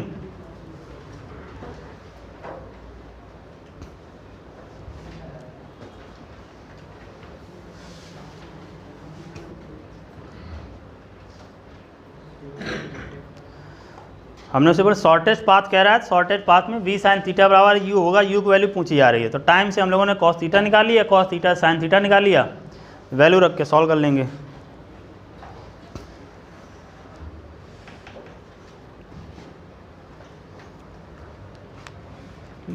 कई बार ऐसे बोल दिया जाता ना, वैल्यू रख के सॉल्व कर लेंगे, तो लोग ऐसे कहें कुछ वैल्यू है कि नहीं है, कुछ वैल्यू एक करेक्टरिस्टिक है ना ह्यूमन की। भाई आपकी वैल्यू क्या है, तो वैल्यू मतलब पैसे थोड़ी ना, वैल्यू मतलब जो आपकी थोड़ी डिग्निटी है। वैल्यू रख दो, बोले अपनी डिग्निटी रख दो, ठीक है, और सॉल्व कर लो। कई बार ऐसा होता है ना कि जैसे हमारे एक टीचर थे, तो उनका अक्सर एक स्टेटमेंट रहता था कि तुम पास होने लायक तो नहीं हो, लेकिन अपनी वैल्यूज़ को दांव में रख करके मैं तुम्हें पास कर रहा हूँ। मतलब ऐसा लगता था कि इनको पता नहीं कितना अपने आप से कंप्रोमाइज़ करना पड़ रहा है, तब जाके ये पास करे। वो सबसे बोलते थे, चाहे वो टॉप करे, चाहे वो उसको बिल्कुल 33% आए, तो तुम पास होने लायक नहीं हो, मैं अपनी वैल्यूज़ को दांव में लगा करके तुम्हें पास कर रहा हूँ।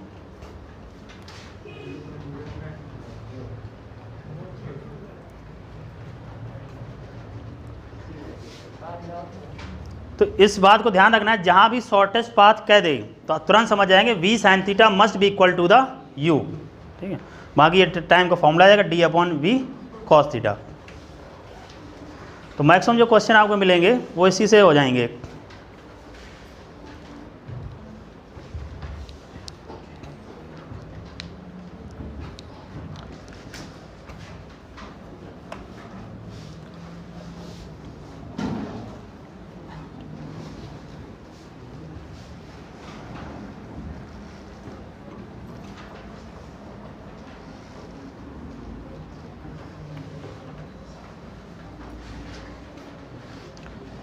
अब देखिए 2019 में आया था, आसान क्वेश्चन ही था, अगर उसे आप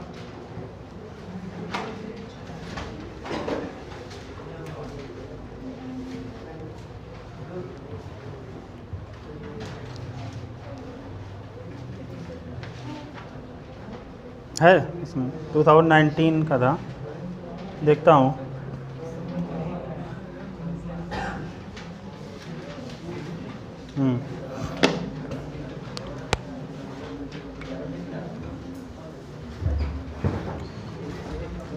क्वेश्चन ये दे रखा था,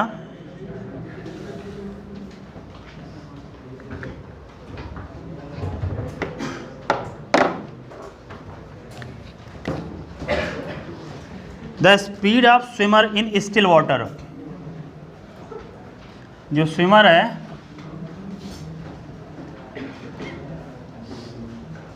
मतलब इसको v से लिखते थे हम लोग, तो ये वैल्यू दे रखी है 20 मीटर पर सेकेंड।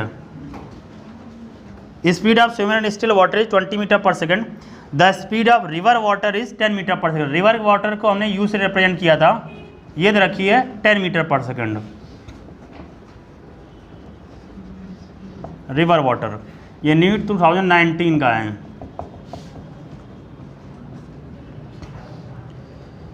ठीक है, फ्लोइंग टुवर्ड ईस्ट, ईस्ट की तरफ फ्लो हो रही है ये। If he is standing on the south bank of the river, तो ये जो स्विमर है ये साउथ बैंक में, साउथ बैंक मतलब किनारा, ठीक है, बैंक मतलब ऐसा नहीं स्टेट बैंक समझने लगूं, ठीक है, साउथ बैंक पर है। And wishes to cross the river along the shortest path, ये रिवर को क्रॉस करना चाहता है शॉर्टेस्ट पाथ में, तो अपना दिमाग में वही आ जाना चाहिए, v sin थीटा बराबर u and t is equal to d upon v cos theta. ठीक है, the angle at which he should make, तो वह एंगल निकालना है, कितना बनाएगा angle, he should make his stroke with respect to north, with respect to north, तो north के साथ वो कितना एंगल बनाएगा ये पूछा गया है। फोर्थ, 4 ऑप्शन रहेंगे, 30 degree west, 0 degree, 60 degree west और 45 डिग्री वेस्ट, ये ऑप्शन दे रखे हैं।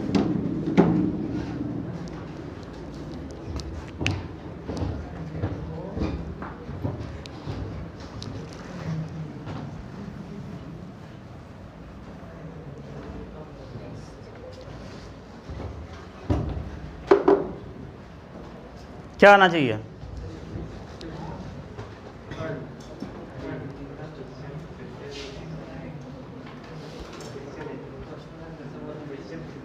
टू 2019 का मिल जाएगा आपको। इसमें एक स्विमर है जिसकी स्पीड दे रखी 20 मीटर पर सेकेंड और रिवर वाटर फ्लो की दे रखी 10 metre per second, river flow रही ईस्ट की तरफ। जो स्विमर है वो साउथ बैंक पे खड़ा हुआ है, शॉर्टेस्ट पाथ में से क्रॉस करना चाहता है। जब वो तैरेगा तो नॉर्थ के साथ कितना एंगल बनाएगा, ठीक है, ये पूछ रहा है with respect to north. 60 degree मतलब थर्ड ऑप्शन। चलिए देखते हैं और समझते हैं क्या यही होगा है कि नहीं है। तो ये तो है रिवर फ्लो का डायरेक्शन, और शॉर्टेस्ट पाथ मतलब ये रहता, तो हम लोगों ने जाना कि ऐसे तैरेगा, इतना तो जान ही चुके हैं, थीटा क्या होगा ये रहेगा। और मिनिमम डिस्टेंस में हम लोगों ने जाना कि ये इधर रहेगा v sin थीटा बराबर क्या आना चाहिए u के। तो यहाँ से देखते हैं, देखिए sine theta is equal to आ जाएगा u अपॉन v, u की वैल्यू दे रखी है 10, v की वैल्यू दे रखी है 20, तो sine theta is equal to कितना आ गया 1/2, तो थीटा इज इक्वल टू कितना आया 30 डिग्री।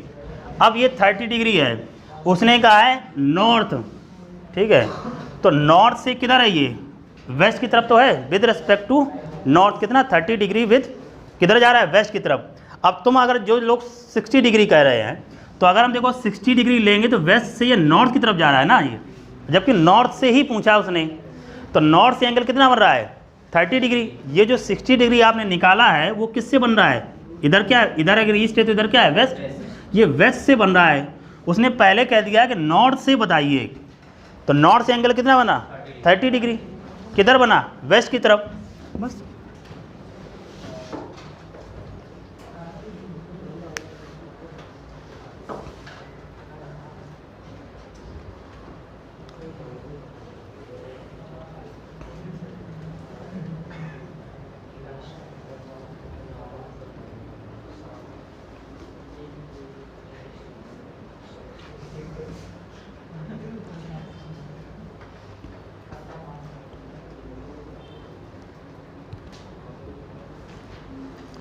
ठीक है, तो उसको ध्यान रखेंगे।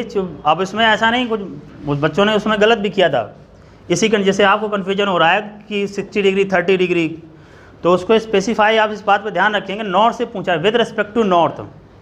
अब कन्फ्यूजन आपको कहाँ हो रहा है, तुम सोच रहे हो कि इसमें ऑफ और वो लगाते थे, ठीक है, तो ऑफ तो नहीं लगा है ना विद रिस्पेक्ट टू नॉर्थ। अगर ऑफ लगा होता तब उल्टा चलता है, नॉर्थ होता तो हम वेस्ट मानते हैं, अगर वेस्ट के साथ ऑफ होता तो हम नॉर्थ से मांगते हैं। ऑफ तो लगा नहीं है, सीधे पूछा नॉर्थ के साथ बताइए, तो नॉर्थ के साथ एंगल 30 डिग्री आया। अगर 30 ही निकाल लेते तो फिर आपको और कुछ रखने की जरूरत नहीं है।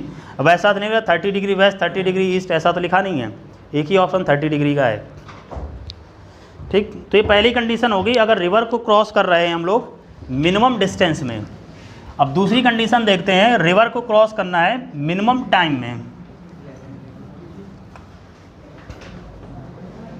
To cross the river in minimum time.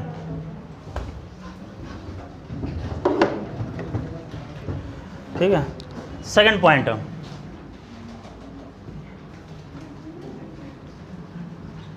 To cross the river in minimum time.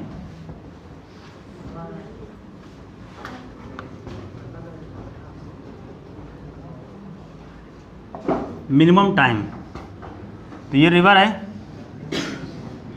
ठीक है, ये रिवर फ्लो की स्पीड है, ये इसकी विड्थ थी स्मॉल डी। ठीक, अब इसमें देखो पहला क्वेश्चन तो ये पूछ दिया था अगर मिनिमम टाइम में क्रॉस करना है तो ये बताइए किस डायरेक्शन में वो तैरेगा। तो उस पर हम वहाँ लिखने से पहले यहाँ मैं अलग से बता दे रहा हूँ, जैसे अभी हम लोगों ने टाइम की वैल्यू निकाली थी, ये आता था d/v cos थीटा। अब देखो टाइम मिनिमम तभी होगा जब नीचे की वैल्यू क्या होगी मैक्सिमम। अब मैक्सिमम किसकी होगी cos थीटा की। cos थीटा की मैक्सिमम वैल्यू होती है 1, ये कितने पे होती है 0 पर। तो 0 पर तैरना है तो ये मतलब इसी डायरेक्शन में जाएगा, है कि नहीं है, इसी डायरेक्शन में ये तैरेगा जा करके। जब इसी डायरेक्शन में तैरेगा नदी बाहर ले जाएगी इसको आगे की तरफ, ये बढ़ रहा है इधर अपोजिट डायरेक्शन में और नदी ले जा रही है इसको नीचे की तरफ, तो ये यहाँ कहीं ऐसे लगेगा जा करके ये। तो अगर इसको A मानते हैं, ये B मानते हैं, ये C मानते हैं, तो ये डिस्टेंस D निकालनी रहेगी हम लोगों को। ये डिस्टेंस क्या रहेगी ज़्यादा रहेगी, मिनिमम डिस्टेंस की जगह क्या मैक्सिमम डिस्टेंस रहेगी। टाइम तो मिनिमम होगा लेकिन डिस्टेंस क्या होगी मैक्सिमम होगी। तो पहले तो यही पूछ दिया था किस डायरेक्शन में वो तैरेगा। तो पहला तो ये ध्यान रखना है जो स्विमर होगा स्विम्स फेसिंग अपोजिट बैंक, जो दूसरा किनारा होगा जस्ट उसकी तरफ तैरेगा जा करके। अगर ये साउथ है तो किधर तैरेगा वो नॉर्थ की तरफ, ठीक है। अगर वेस्ट है तो ईस्ट की तरफ, जस्ट उसके अपोजिट डायरेक्शन में तैरेगा, ये ध्यान रखेंगे। टाइम जो निकलेगा आकर के, टाइम निकाला था हम लोगों ने displacement upon velocity along the displacement. Displacement तो देखो इनिशियल और फाइनल, डिस्प्लेसमेंट है डी और वेलोसिटी अलोंग इसके कितनी है v, तो ये आ जाएगा d/v। जो एंगल कितना हो गया 0, है ना, इसी डायरेक्शन में जा रहा है ना, तैरना इसने इस तरह शुरू किया था, वो बात अलग है, इधर पहुंच रहा है जा करके। अब निकालेंगे हम लोग इसकी डिस्टेंस, जो नेक्स्ट पार्ट है, डिस्टेंस मतलब कैपिटल डी। अब कैपिटल डी है तो देखो ये ट्राइंगल है ABC, तो हमें AC निकालना है ना, तो इसको ये देखो हाइपोटेनस स्क्वायर हो जाएगा, AC square is equal to ये रहेगा AB स्क्वायर प्लस BC का स्क्वायर। अब बात यही है कि ये तो चलो हमें पता है, ये निकालना, लेकिन ये तो नहीं पता है ना BC की वैल्यू क्या है, ये निकालनी पड़ेगी हमें। कैसे निकालेंगे, सपोज करिए हमने इसको x मान लिया, ठीक है। अब ये x डिस्टेंस है। अब ये बताओ ये जो आदमी तैर रहा था ये यहाँ पर लगा जा करके, किसकी वजह से लगा जा करके, नदी के बहाव की वजह से लगा कर। अब जितनी देर में क्रॉस कर पाएगा उतनी देर में तो यहाँ से यहाँ तक पहुँचेगा जा करके, तो नदी इसको बहा ले जा रही है, ठीक है। तो डिस्टेंस बराबर होता है स्पीड इनटू टाइम। स्पीड हो गया नदी की और टाइम ये दे रखा है, इसको मल्टीप्लाई करके क्या निकालेंगे हम x की वैल्यू। तो यहाँ हम लोग देखेंगे जो x की वैल्यू हो जाएगी वो u इंटू टी हो जाएगा। तो u और t की वैल्यू हो गया d/v। तो इसको ऐसे ले सकते हैं, d को इधर कर लिया और ये आ जाएगा u/v। इसको ध्यान रखेंगे, कई बार ऐसा ही पूछ दिया जाता है, कुछ नहीं रहता है, वो ये कह देंगे बताइए ऐसे लिखा होगा d इंटू u/v या v/u। u क्या है, रिवर की वेलोसिटी है, तो रिवर की वेलोसिटी ऊपर है और स्विमर की वेलोसिटी नीचे है। सिंपल सा रहता है, सिंबल बेसिस पे, और स्टूडेंट कंफ्यूज हो जाता है। अब वो कंफ्यूज करने यही करते हैं कि रिवर को डिनोट कर देंगे v से और मैन को रिप्रेजेंट कर दिया u से। तुमने सोचा है u/v पढ़ा था वही आ गया, अब पता चला u किसका है, रिवर का, और वहाँ लिख दिया उसने मैन का। तो ध्यान रखना है, जो बेसिक तरीका है बस उसको ध्यान रखेंगे। बस यहाँ सॉल्व कर देंगे हम लोग। तो ये आ जाएगा देखो डी स्क्वायर, ए बी हो गया small D square, B C की वैल्यू हो जाएगी डी ऑफ, ये आ जाएगा यू अपॉन वी का होल स्क्वायर। तो यहाँ हम लोग देखेंगे capital D is equal to हो जाएगा under root D square plus small D square, इधर आएगा यू अपॉन वी का होल स्क्वायर। डी स्क्वायर ले लेंगे बाहर तो रूट से बाहर आ जाएगा, स्मॉल डी हो जाएगा। तो यहाँ पर हम लोग फाइनली पाएंगे capital D is equal to आ जाएगा स्मॉल डी ऑफ, ये हो जाएगा 1 प्लस यू अपॉन वी का होल स्क्वायर, ये आ जाएगा उसकी डिस्टेंस। बस लिख लेंगे इसको।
ठीक है, तो अगर डिस्टेंस मिनिमम है तो टाइम मैक्सिमम होगा, अगर टाइम मिनिमम है तो डिस्टेंस मैक्सिमम होगी।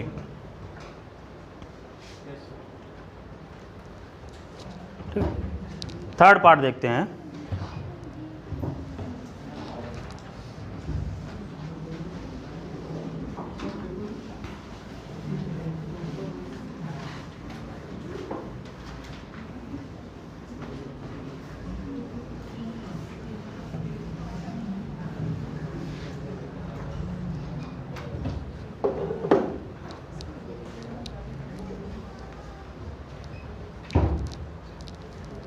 ये यार बड़ा परेशान करता रहता है।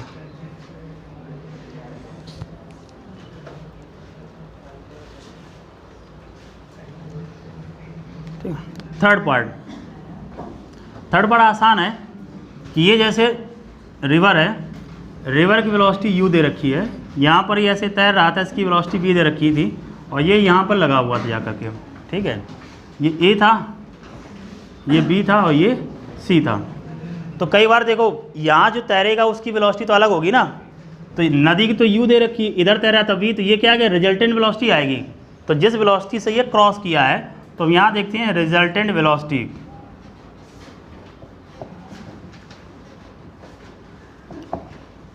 ठीक, तो मान लीजिए कैपिटल V लिख दे रहे हैं, तो सिंपल सी बात, दो वेक्टर एक दूसरे के परपेंडिकुलर हैं, तो क्या हो जाता था under root a square plus b square, तो यही हो जाएगा यहाँ पर, यह आ जाएगा under root small v square plus u square. बस, तो कई बार ये वेलोसिटी या ये दिया है, कोई ये कैलकुलेट करा लेगा। तरीका वही है, दो वेक्टर एक दूसरे के परपेंडिकुलर हैं तो under root a square plus b square. तो जिस वेलोसिटी से वो क्रॉस करेगा वो पता चल जाएगा।